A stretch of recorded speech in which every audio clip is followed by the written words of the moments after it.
Hi hello everyone.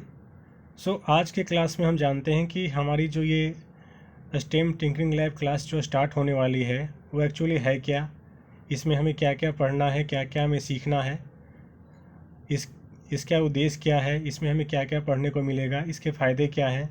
Okay, तो ये सब सारी चीज़ें हम आज की क्लास में सीखेंगे ताकि आप सभी को ये समझ में आ जाए कि इसमें हमें करना क्या है, क्या समझना है।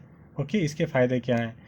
सो आगे बढ़ने से पहले सबसे पहले मैं आपको अपना परिचय दे दूं कि मेरा नाम है कुमुद रंजन और मैं बाय प्रोफेशन एक इंजीनियर हूं और मैं आपके स्कूल के साथ आपके साथ एज ए रोबोटिक्स ट्रेनर आपके साथ जुड़ा हूं। ओके, सो सबसे पहले हम जान लें कि स्टेम है क्या। STEM, इसका मतलब क्या होता है, ये है क्या।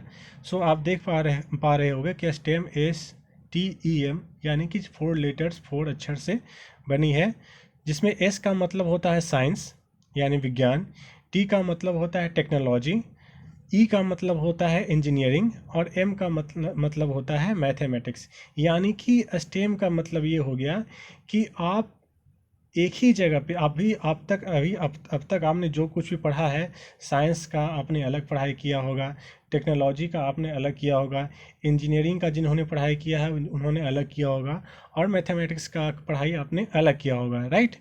लेकिन यहाँ पे ना हम साइंस, टेक्नोलॉजी, इंजीनियरिंग, मैथमेटिक्स को एक ही साथ, एक ही कॉन्सेप्ट के साथ पढ़ेंगे। हम कुछ ऐसा डिजाइन करेंगे, कुछ ऐसा डेवलप करेंगे, कुछ ऐसी चीज़ें हम पढ़ेंगे जहाँ पे ना हम साइंस, टेक्नोलॉजी, इंजीनियरिंग, मैथमेटिक्स को एक साथ हम यूज कर पाएँ, अलग अलग ना पढ़ के हम एक ही साथ इसका यूज कर पाएँ। ओके, जैसे मैं आपको एग्जांपल दे रहा हूँ कि मान लो आपने एक गाड़ी बनानी है, कुछ भी कैसे भी खिलौने टाइप की मान लो गाड़ी बनानी है, तो आपके मन में पहले क्या आएगी। आप पहले सोचोगे कि ठीक है, इसका डिज़ाइन कैसा होना चाहिए। हाँ, आखिर जो आप गाड़ी बनाओगे उसका डिज़ाइन कैसा होना चाहिए। ओके, उसके बाद आप सोचोगे कि ठीक है, डिज़ाइन होना चाहिए तो ये फास्ट, यानी कि इसमें जो मैं व्हील लगाऊंगा और इसमें जो चेसिस लगाऊंगा और भी बहुत सारी चीज़ें जो आप लगाओगे, वो उसकी हाइट क्या होनी होनी चाहिए, उसका डायमीटर क्या होना चाहिए, इसमें क्या प्रॉब्लम्स आ सकती है, उसके अकॉर्डिंग आप क्या इसमें चीज़ें लगाओगे। ओके, तो ये सब चीज़ें में यहाँ पे आपने डिज़ाइन के बारे में सोचा, राइट। तो यहाँ पे क्या हुआ, आपने मैकेनिकल डिज़ाइन के बारे में सोचा कि वो कैसा हो, इंजीनियरिंग का पार्ट्स हो गया। एक ही चीज़ों में आपने क्या क्या अपने स्किल्स लगाया, क्रिएटिव स्किल्स लगाया, ये आप देखोगे। उसके बाद आपने मैथमेटिकल कैलकुलेशन किया कि हाँ, व्हील का डायमीटर क्या होनी चाहिए, उसका हाइट क्या होना चाहिए, हाँ, गाड़ी का चेसिस का लेंथ क्या होनी चाहिए। तो ये मैथमेटिक्स का पार्ट हो गया, ठीक है। तो मेरा बताने का मतलब ये था कि इन सब चीज़ों से हम एक ही जगह पे साइंस, टेक्नोलॉजी, इंजीनियरिंग, मैथमेटिक्स को एक साथ पढ़ेंगे, इसके कॉन्सेप्ट को हम एक साथ समझेंगे। ओके, सो आगे अभी हम जान लें कि अटल टिंकरिंग लैब यानी कि हमारी जो प्रोजेक्ट है, हमारी जो क्लासेस है, इसका नाम है स्टीम टिंकरिंग लैब। यानी कि ये टिंकरिंग लैब, अटल टिंकरिंग लैब है क्या। तो मैं आपको बताऊं कि ये भारत सरकार के द्वारा निर्धारित प्रोग्राम है, जिसका उद्देश्य है, जिसका काम है, जिससे कि आपके जो भारत के जो छात्र हैं, भारत के जो विद्यार्थी हैं, उनके बीच ना वैज्ञानिक स्वभाव यानी कि science nature, okay, new technology के बारे में आपका क्रिएटिव स्किल्स होना चाहिए, ठीक है। मतलब कहने का मतलब है कि भारत के बच्चों में ऐसा वातावरण पैदा करें ताकि वो भी नई नई चीज़ें को विकसित करने के बारे में सोचे, उनमें क्रिएटिव स्किल्स उनमें क्रिएटिव स्किल्स की वृद्धि हो, नई नई चीज़ों के बारे में वो सोचें। जैसे आपने सुना होगा जापान के बारे में कि जापान के बच्चे जो 7th 8th के बच्चे होते हैं, वो एक से एक इलेक्ट्रॉनिक्स खिलौने बना लेते हैं। कैसे बना लेते हैं, क्योंकि उनमें उस टाइप की क्रिएटिव स्किल्स होती है, वो ऐसा सोचते हैं और वो बनाते हैं, ठीक है। तो भारत सरकार ने भी ऐसा प्रोग्राम लॉन्च किया है जिसका नाम है अटल टिंकरिंग लैब, जिसके माध्यम से भारत के विद्यार्थी, भारत के बच्चों के बीच में भी साइंस के प्रति, विज्ञान के प्रति, नए नए चीज़ों के प्रति, नए नए क्रिएटिव स्किल्स के प्रति उनमें रुचि पैदा हो। इसलिए इन्होंने, भारत सरकार ने टिंकरिंग लैब प्रोग्राम को लॉन्च किया है। तो हम जान लें कि इसका उद्देश्य क्या है, यानी कि टिंकरिंग लैब की जो हम पढ़ाई करने वाले हैं, क्लासेस करने वाले हैं, उसका उद्देश्य क्या है आखिर। तो जैसा कि मैंने बताया कि बच्चों और युवाओं यानी कि हमारे जो स्टूडेंट्स हैं, जो हमारे यूथ्स हैं इंडिया के, उनमें वैज्ञानिक सोच यानी कि साइंस नेचर को विकसित करना है, डेवलप करना है। इसका एक उद्देश्य ये भी है।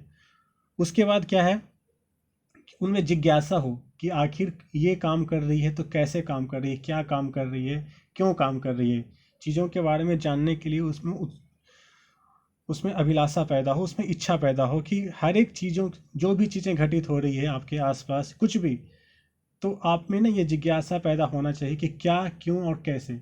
ये 3 चीज़ आपके दिमाग में हमेशा आना चाहिए कि ये है तो है क्या, क्यों है, कैसे काम कर रही है। ओके, तो ये भी एक उद्देश्य है टिंकरिंग लैब का।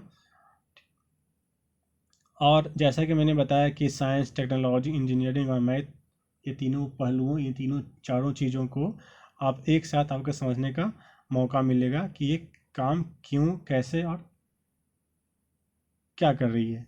ओके, तो हम जो ये क्लास करने वाले हैं, इसमें हम क्या क्या सीखेंगे, हमारी क्लासेस में हम क्या क्या सीखेंगे। तो हम यहाँ पे साइंस, मैथ या टेक्नोलॉजी के कॉन्सेप्ट को हम एक साथ एक ही जगह पे सीखेंगे, समझेंगे और खुद से प्रैक्टिकल भी करेंगे।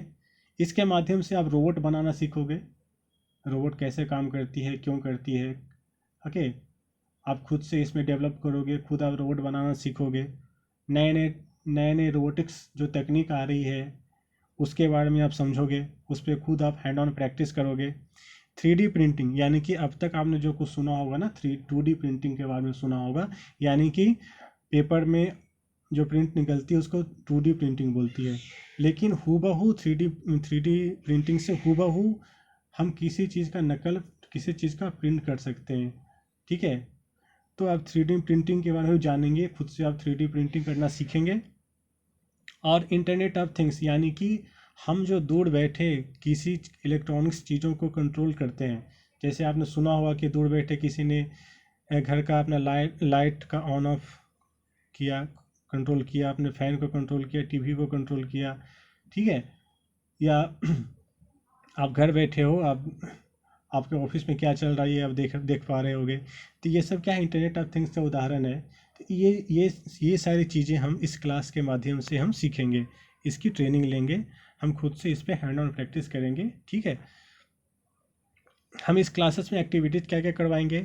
सबसे पहला तो कि हम रेगुलर क्लासेस करवाएंगे, नियमित कक्षाएं हमारी चलेगी इसकी टिंकरिंग लैब की, एंड जिसमें हम ना थियोरेटिकल क्लासेस भी करवाएंगे, यानी कि कोई भी काम, कोई भी चीज़ें, कोई भी साइंस, टेक्नोलॉजी, इंजीनियरिंग और मैथमेटिक्स की चीज़ें कैसे काम कर रही है इसके बारे में तो हम जानेंगे ही, साथ में हम ये सारी चीज़ें जानकर हम उसमें प्रैक्टिकल भी यानी कि खुद से उस पर हम काम भी करेंगे। हम रोबोट के जो मैकेनिकल डिज़ाइन होता है, यानी कि ऊपर से कोई रोबोट दिखती है, उसका डिज़ाइन जो तैयार करते हैं, उसके डिज़ाइन के बारे में हम जानेंगे, खुद से डिज़ाइन करना सीखेंगे। उसके बाद उसका इलेक्ट्रॉनिक्स कनेक्शन कैसे करते हैं, यानी कि हमने रोबोट का डिज़ाइन तो बना लिया, लेकिन वो रोबोट्स कैसे काम करेगी, कैसे चलेगी। ठीक है, तो उसका इलेक्ट्रॉनिक्स कनेक्शन कैसे होना चाहिए इसके बारे में भी हम जानेंगे, खुद से इसको डेवलप करेंगे। और एक बार हमने रोबोट बना लिया तो उसका सॉफ्टवेयर प्रोग्रामिंग यानी कि रोबोट कैसे काम करेगी ऑटोमेटिक, इसका सॉफ्टवेयर प्रोग्रामिंग के बारे में भी हम सीखेंगे, जानेंगे। ठीक है, जैसा कि हमने बताया 3D प्रिंटिंग के बारे में, वो भी हम सीखेंगे। यहाँ पे आप कुछ पिक्चर से आप देख सकते होगे कि एक 3D प्रिंटिंग का है, जिसमें एक ह्यूमन फेस का same to same 3D design print होकर निकला पड़ा है। एंड एक रोबोटिक डिज़ाइन का एक आप देख सकते हो कि एक रोबोटिक डिज़ाइन का एक मॉड्यूल है हमारे पास इस पिक्चर में। एंड इंटरनेट ऑफ थिंग्स का मॉड्यूल है कि कैसे घर की सारी इलेक्ट्रॉनिक चीज़ें कैसे कनेक्ट है एक दूसरे से, एंड इलेक्ट्रॉनिक्स कनेक्शन रोबोट का कैसे करते हैं, इस पिक्चर के माध्यम से ये दर्शाया गया है। उसके बाद हम जानते हैं कि ये सबके लिए इम्पोर्टेंट क्यों है, यानी कि कई सारे लोग, बच्चे ऐसे होंगे कि जिन्होंने आगे चल के साइंस की पढ़ाई करनी है, टेक्नोलॉजी की पढ़ाई करनी है। ओके, लेकिन कई सारे बच्चे ऐसे भी होंगे जिन्हें आगे चल के आर्ट्स की पढ़ाई करनी है, कॉमर्स की पढ़ाई करनी है। तो उनके दिमाग में ये सारी बातें होगी कि ठीक है, मैं क्यों सीखूँ, इसे जानना हमारे लिए क्यों ज़रूरी है, क्योंकि ये टेक्नोलॉजी का पार्ट है तो हमारे लिए कोई इम्पोर्टेंट है नहीं, इसको हम नहीं सीखेंगे। तो मैं आपको एक उदाहरण, छोटी सी उदाहरण से मैं आपको समझाना चाहता हूँ कि जैसे मान लो आज हम मोबाइल का यूज़ कर रहे हैं, टीवी का यूज़ कर रहे हैं, कंप्यूटर्स का यूज़ कर रहे हैं, वो आज के ज़माने में ना सबके लिए इम्पोर्टेंट है। अगर मान लो आप मोबाइल यूज़ करना नहीं जान रहे हो, कंप्यूटर यूज़ करना नहीं जान रहे हो, तो आप बहुत सारी चीज़ें आप नहीं कर पा रहे हो आज के समय में, ठीक है। इसके लिए तो आप अलग पर्सन हायर नहीं कर सकते आपके मोबाइल चलाने के लिए।